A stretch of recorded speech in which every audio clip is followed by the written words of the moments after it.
I've seen people that are able to do this if they get educated, they get the right management, the right partner in the market to find the property. But let's just say I don't want to go into Airbnb full time, but I want to buy a property in the Smokies because I always wanted to have a vacation home there.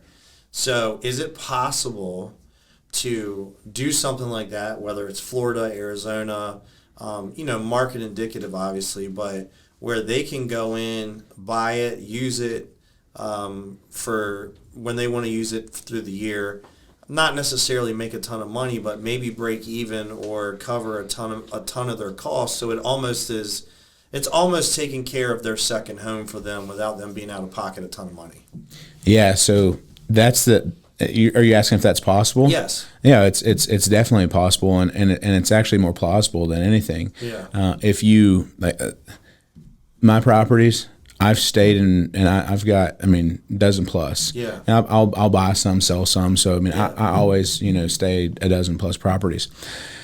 And so I've stayed at my properties. I've got some properties I've never stayed in that I've owned for years. Yeah. Right. And because heads and beds. Yeah. Heads and beds. You're not making money with a vacancy. Yep. And so now if you're coming here to enjoy this with your family, big difference. Mm-hmm. Like if I buy another property down in Florida, quite frankly, I don't care if it's a cash cow money making machine if I plan on using it consistently. Yeah. And so philosophy's different. Sure. I've got a customer who, bought a property a couple months ago, and he first started at $1 million, and then I showed him what $1 million looked like, and then we looked at $1.5 million, and then landed at $1.8 million. Yeah.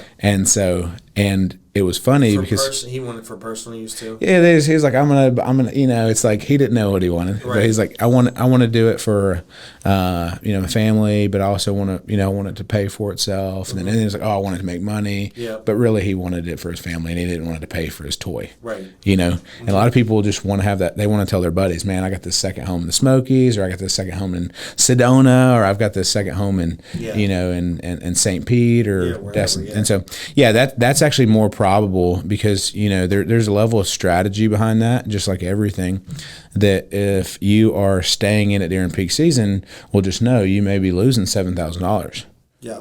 Right, and so maybe you don't go. Planning your vacations not on peak season. Not on peak season, or you do, but there's a little bit more strategy because now with technology you can see the peak weeks. Yep. And you can if my average ADR is 1,800 this night, but I can go a week later and it drops down to 1,200.